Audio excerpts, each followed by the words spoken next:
recipe I'm going to be teaching you how to make today is one of the easiest, most delicious soups you have ever tried. And for those of us in the diaspora that struggle with finding ingredients to recreate some of these recipes, you see this one, the ingredients we're using, you would easily find in any local market in your country. Today, I'm going to teach you how to make water leaf soup. Without wasting any more time, let's get cooking. So the first thing we're going to do here is we're going to steam our meat. And as usual, I'm using goat's meat, and this is male goat, but you can recreate this with any other kind of protein. Now for this soup, I always recommend that you cut everything into like nice chunks. Can you see that? So I'm going in with my cow skin. Please make sure that you clean your cow skins properly. I also have here some cute baby snails, and these have already been pre-cooked, but it's not 100% done, okay? Next thing you're going to put in your onions. For those of us that don't like to see onions in our food, please feel free to blend this into a fine paste. So the onions goes in, and what we're doing is putting in our fire mix, okay? So I also have here some habanero pepper. And remember that the pepper you put in depends on your heat tolerance. I also have some scotch bonnet. And this is, as I have already taught you, my fire mix. Now what I have here is uziza seeds that has been crushed. So this is what uziza seeds, before you blend it, crush it, this is what it looks like. So the flavor of this actually really elevates your soups. I recommend you use this for your edikaikong, for this water leaf soup, or nsala. Honestly, you can use this for any and almost everything. But yeah, I recommend that for this soup. So I'm just going to put a bit of it. Not too much, because it's actually very like pungent.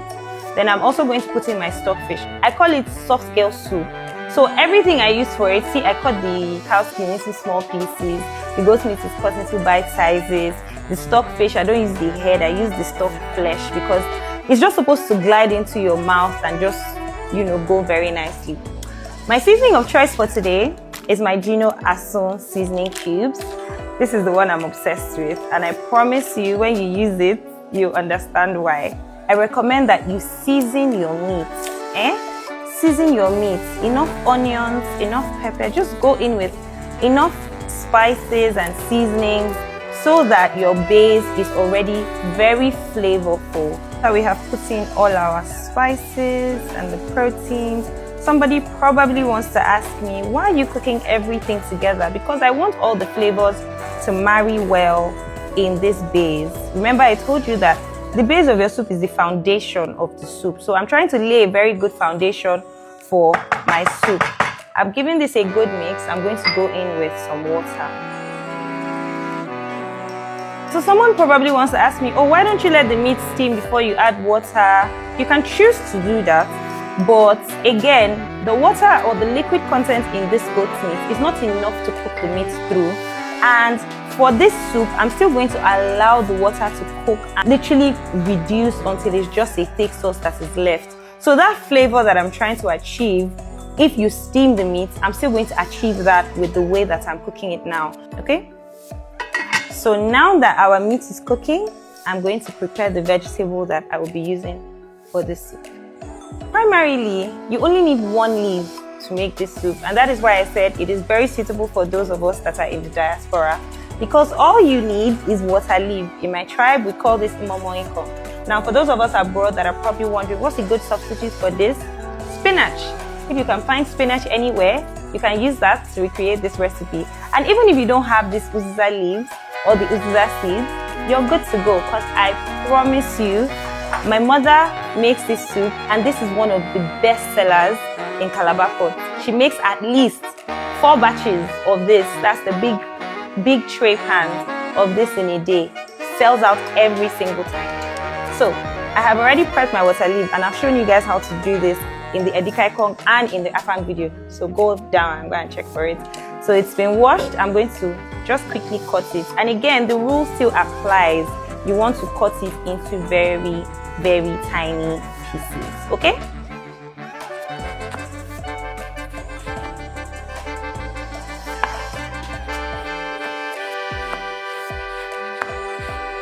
Your water leaf is cut, or your spinach, if you're abroad, is cut into really tiny pieces.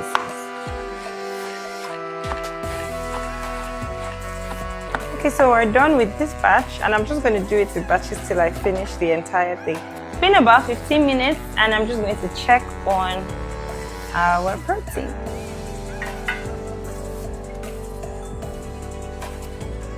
So I can see that my meat is already soft.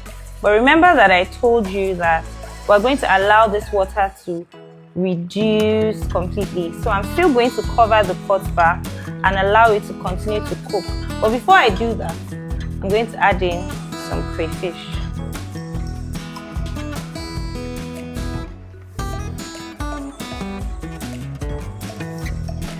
Cut the uziza leaves.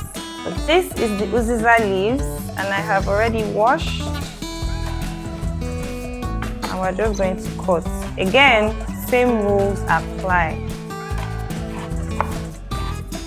Cut my uziza. You can see that they're still long. What I'm going to do is now come and recut again. So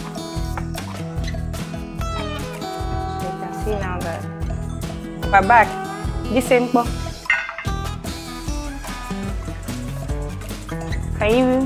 You can see that there's barely any liquid inside. For this particular soup, this is where you want to be. I'm going to add in my shrimp.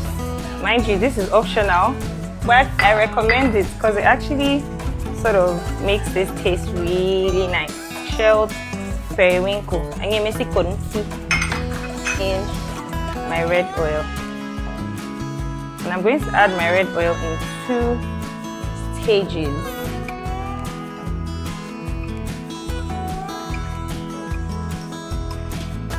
At this point, you want to taste it to know if everything, the crayfish, the seasoning, the spices, everything is good. 8. So I'm going to add the water leaf.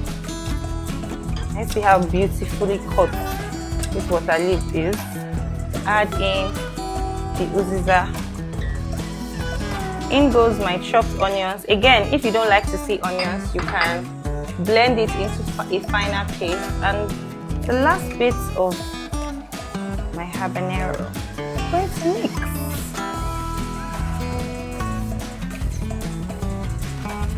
And a K name. And a K font.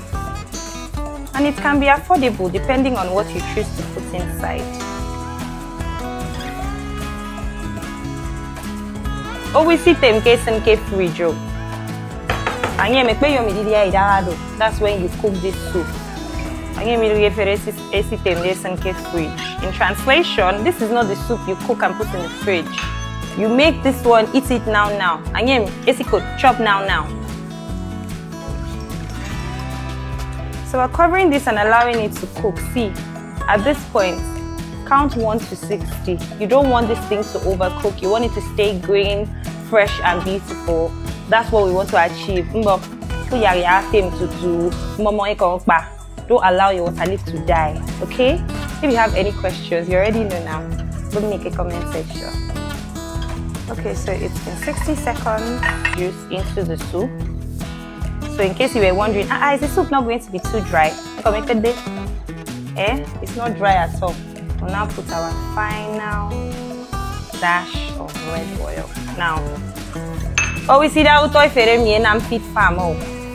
but again, if you're trying to make this healthy, you can actually make this with minimal oil and it will still come out very, very nice. And our water leaf soup is ready. There you have it, guys. The water leaf soup is ready. I want you people to try this recipe and come and give me your reviews in the comment section.